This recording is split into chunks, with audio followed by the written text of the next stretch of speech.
Alright, so now we're going to go into part 3, the last and final part of this particular episode, my 90-day fiance story. Like I said, we left off, he basically disappeared, left without any note, without any heads up. Come to find out, he told me he was in Algeria because his parents were sick. His mom was sick, I should say. His brother apparently left for France and there was nobody there, so he was going to take care of him. And then I get a mysterious phone call from my sister Sumaya, not her real name, who informs me that he was seeing her and planning to marry her. Apparently they had a relationship for the last 2 years, so that's kind of where I left off at. Oh, I should also, I think I forgot to mention this in part 2, but I should also tell you that when I spoke with Sumaya, she also informed me, to prove that he was such a liar, that mother wasn't sick, never was sick. His brother never left for France. His brother was still living there. Everybody was well, happy, and fine. So that whole story about his mother going to the hospital when she was ill and his brother leaving suddenly, that never happened. It was all a lie, I guess, to cover his tracks. He had come up with some kind of story as to why he would go to Algeria. I guess it's the story he came up with. But she informed me that she was like, no, his parents are just fine. As a matter of fact, I just spoke to them. They're just fine. His brother still lives there. He's fine too. Like, that never happened. That was a lie. So I did not mention that part 2, but I should mention that. Come to find out that was a lie as well. That never happened. So he was just a liar, straight up. Like, everything that came out of his mouth basically was a lie. So now I'm dealing with the aftermath of all this information that I now have. Now I have to go and fill in my parents about everything that's transpired. Now at this point, they do know that he's gone. They know that he's gone, that he disappeared, basically. And my parents, my mom and my dad were like, what's going on? Like, how can you do this? They're, of course, upset, as any parents would be, and confused as well, because at this point, we still didn't have any answers. But once I filled them in on the phone call I got from Sumaya, that's when they like, oh my God, no, he didn't.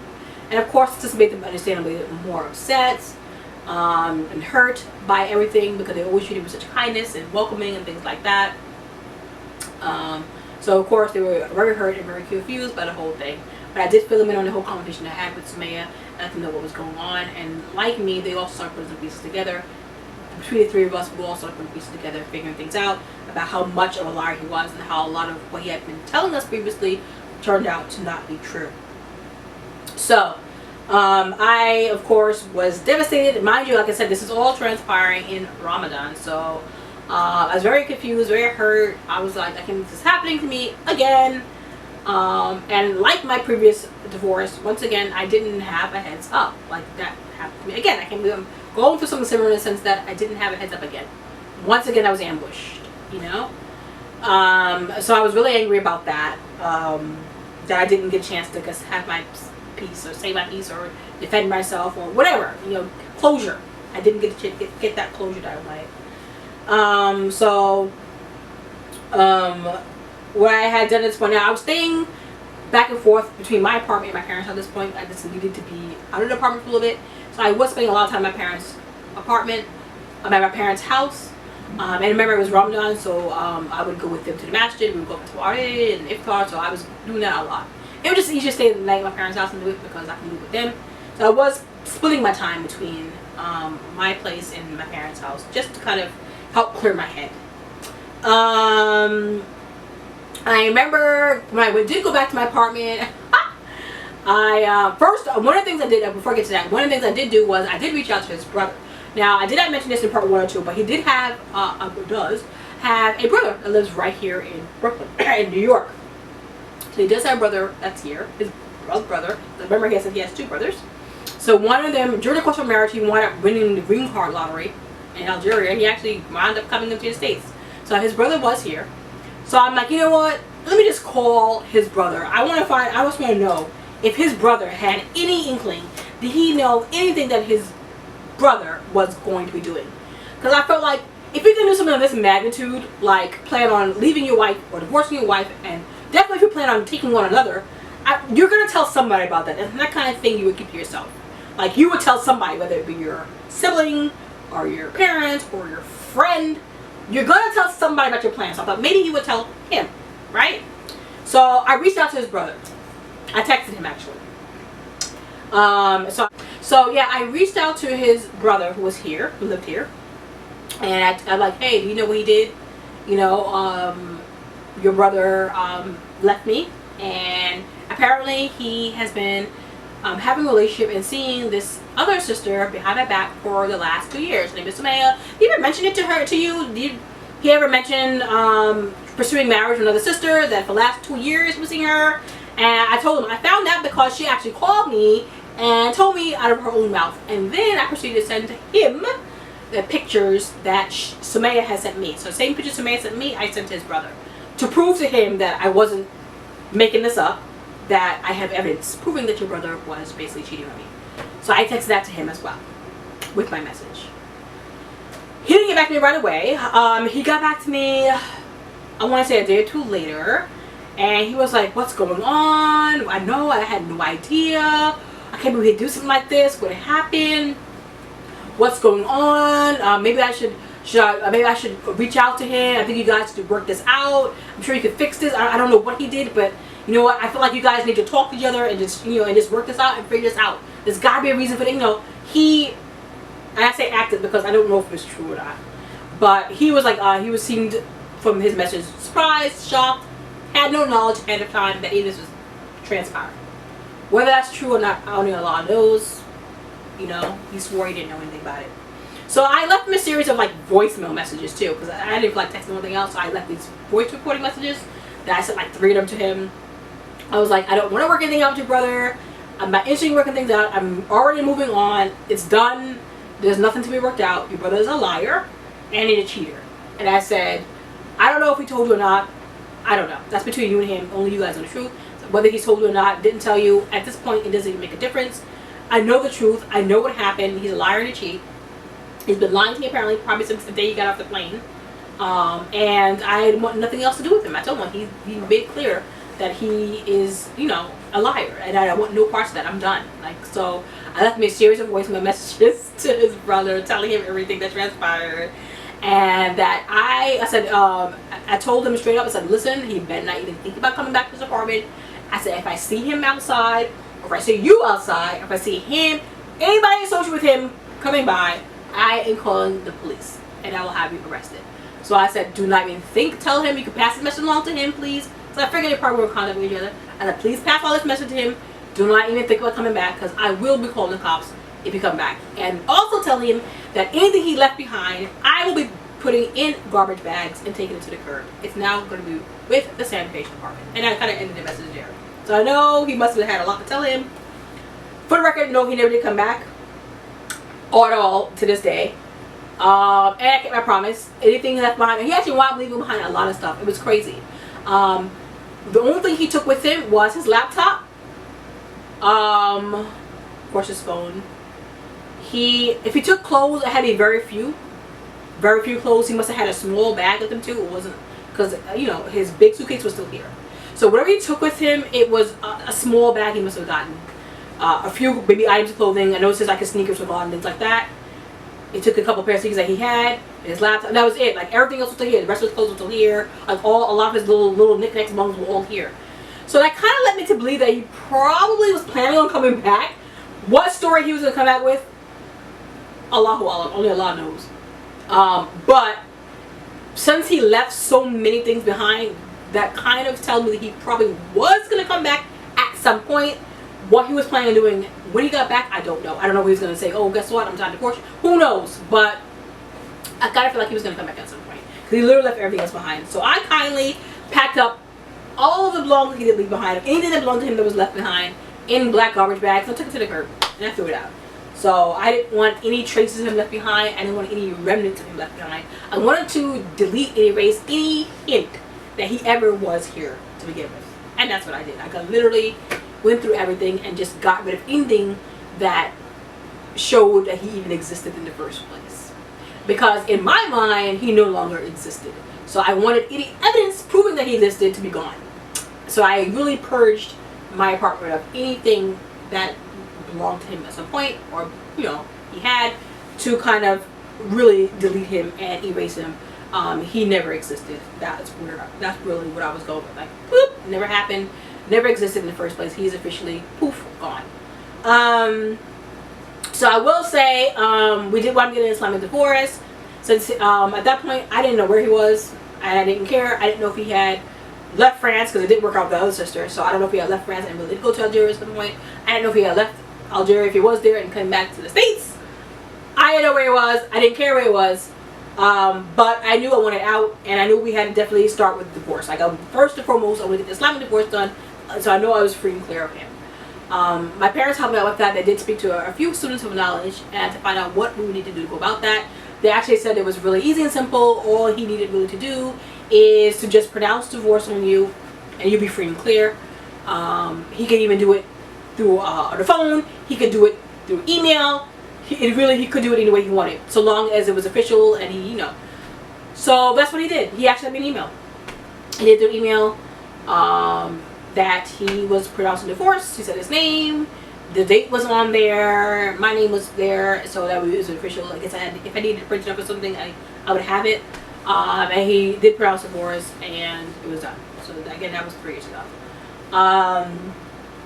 And I was at that point ready to move on. Anyway, once I found out everything that happened and all the lies and deceit that was really going on behind my back, I was done, and I was ready to move on. In terms of legal divorce, I remember this was like a year after everything. It was weird. It was like late at night. It had to be like 10:30, and there was a knock on my door. There was a guy outside, and he had some legal documents in his hand, and he's like, you know, you've been served. And so apparently he did go ahead and start the legal divorce process with a lawyer. I got served with the papers and everything, so that was actually good. I'm glad he at least started that part, you know. So that was done. It was like officially done at that point, and I was moving on my life. It was hard.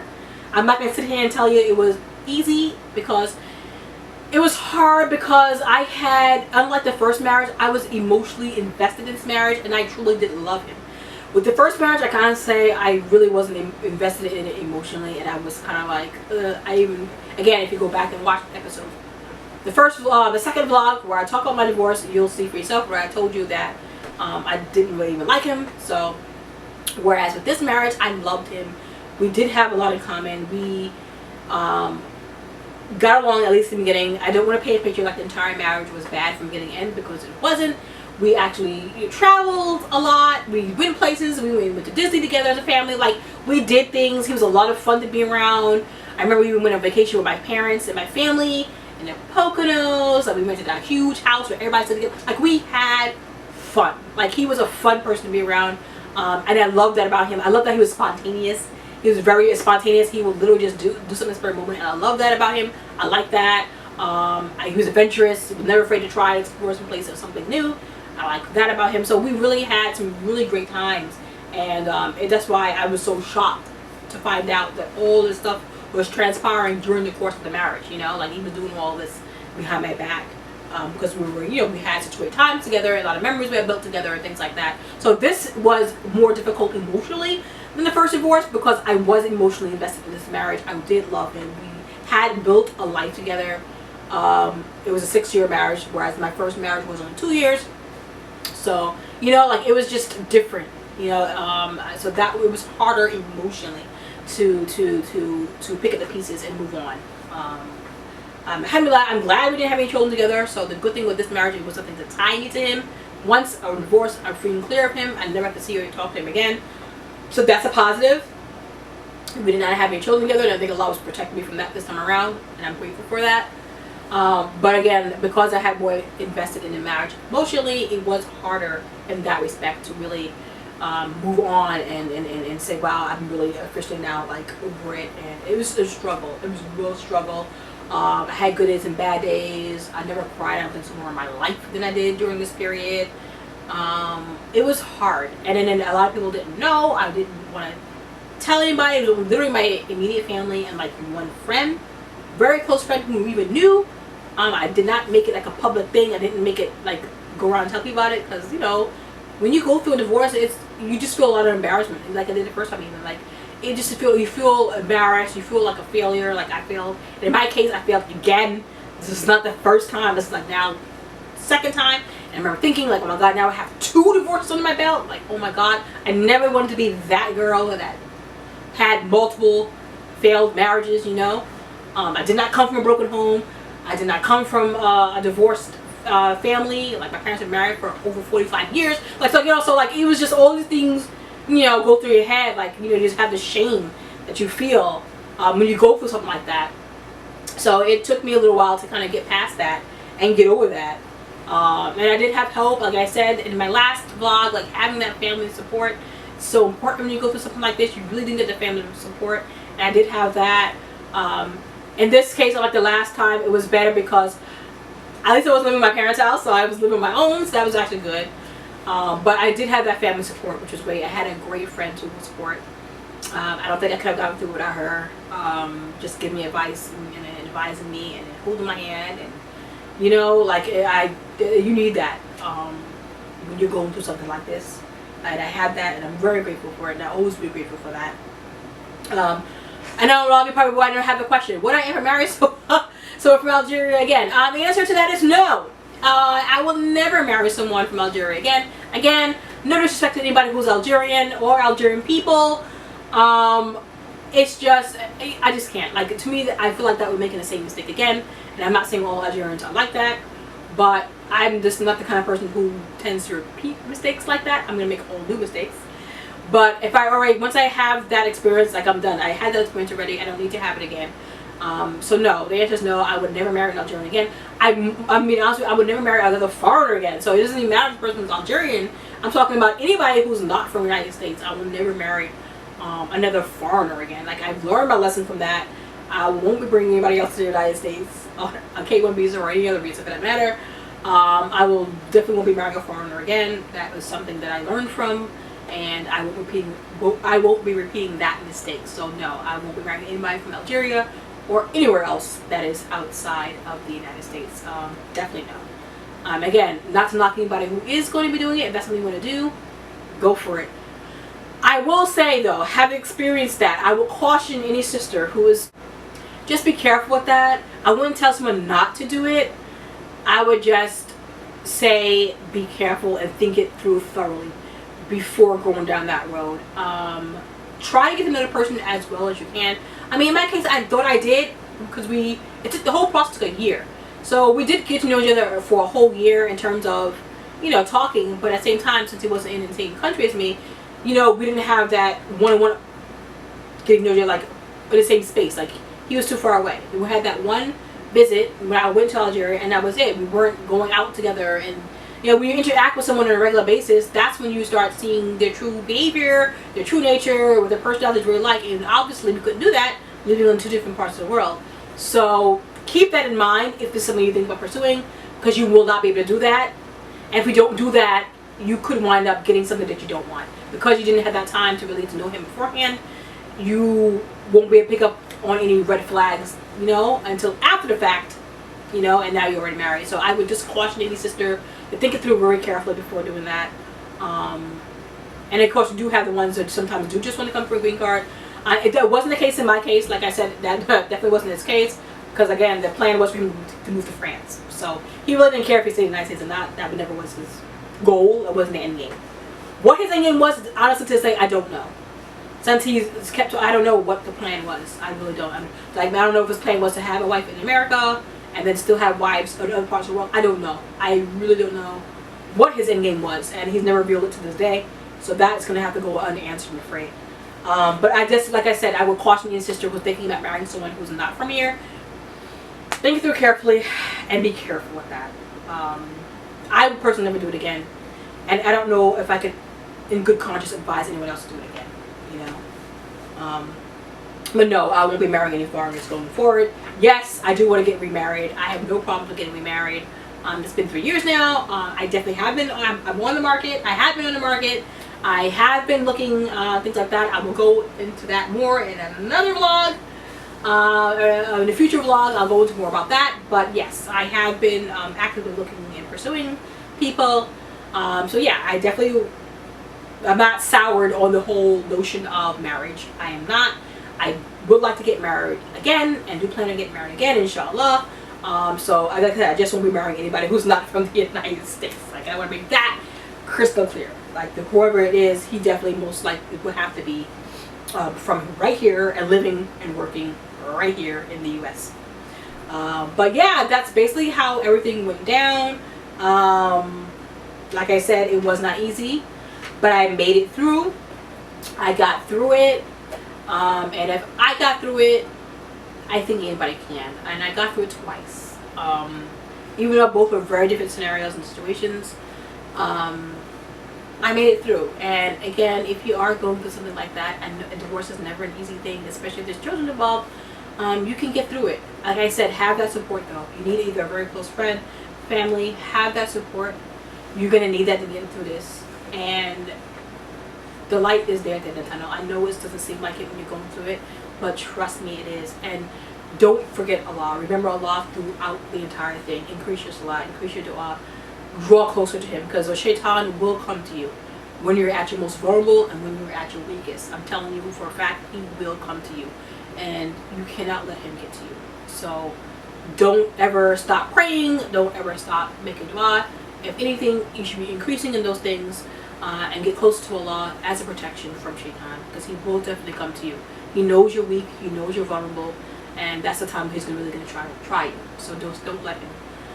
That's definitely advice I would give any sister out there. And yeah, like again, if I can get through it, you can too. It'll get easier as time goes on, and it'll get better as time goes on. And pretty soon he'll be a distant memory, like in my case, like it's literally a distant memory. Once I threw out everything and erased all traces that he was ever here, it got harder and harder to remember him. So, and again, we did have good times. I'm not even gonna lie and pretend like it wasn't. We had great times, and I will always treasure those memories and those good times we had. I'm not gonna say I won't. I will. It's just unfortunate that it turned out he wasn't exactly who he said he was. It really wasn't. And another thing before I end, I will also say, and maybe use this also as a precaution as well, if you are thinking of marrying someone who's not from here. What I noticed was, remember, one of the things I said that attracted him in the first place was the fact that he was religious, and he would mention going to the masjid, he would mention getting up for Fajr and praying Fajr with his mom, and they stayed with the Fajr. Like, all those things really made me want to marry him. And I noticed that when he got here, it kind of felt like he lost some of that. I'm not saying he didn't pray anymore. At least when he was around me, he did. I can't say what he did when he wasn't around me, but we did pray here at home, things like that. He, you know, he went to the masjid again. He told me he went to the masjid on Fridays. Again, I have to assume that's true. I don't know, since I wasn't there. But my point is, I noticed though that still there was a change in him. Once he got settled in the United States, I could tell there was a change in him, just in the way he carried himself and the way he acted. Like, I wasn't getting that same religious vibe as I got when he was in Algeria. So I will say that this country, this way of life here in the West, it changes people. It changes people. I've seen it. Even if they were practicing and trying to do what's right back home, a lot of times they will lose a lot of that deen when they come here to the United States. It does happen. It's a real thing. And I did see that happen with him. I really, really did. Because I remember even having a conversation with him about that. So that was another issue. Like, I did see him slipping in some areas, some things. So I definitely would also caution you, if you do marry someone from, they come from a Muslim country, be careful with that, because a lot of times they come here and they get so swept up in this Western culture and everything that comes with it, that a lot of times they will lose that deen. They'll lose some of that deen. They won't be as maybe practicing, or a lot of the habits, good habits that maybe they had back home, they won't have here. So just keep that in mind as well. Keep that in mind as well. I think it takes a very strong Muslim, a strong iman and character, if you're coming from a Muslim country and, you know, where Islam is a little more open, you see it regularly, to come and now live here. You really have to be strong in your deen to even resist all the temptation that's here in the United States. You have to be strong, and it takes a strong brother or sister to do that. So again, if anyone out there is watching who think about bringing someone over here, please keep that in mind. It's a lot of temptation here for them, and a lot of times it's hard for them to resist the temptation. It's really hard because they're just not used to it, and I think they get overwhelmed, and shaitan gets to them, and a lot of times they give in, and they figure everything. So that definitely happened in his case, my ex's case, and be careful with that. And then I would say keep that in mind as well. And I did not mention it in the previous video, but I just kind of want to add that footnote there. That was, you know, another one of the issues and things that I noticed about him. But I will end it here. That's kind of the whole story with my 90-day fiance story. I hope you enjoyed this vlog number 4. and continue watching this vlog series as well as the rest of my videos that I have. So I will end it here. Thank you so much for watching. Please don't forget to like and subscribe, and don't forget to click that notification bell so you'll know whenever I release a new video. Until next time, see ya.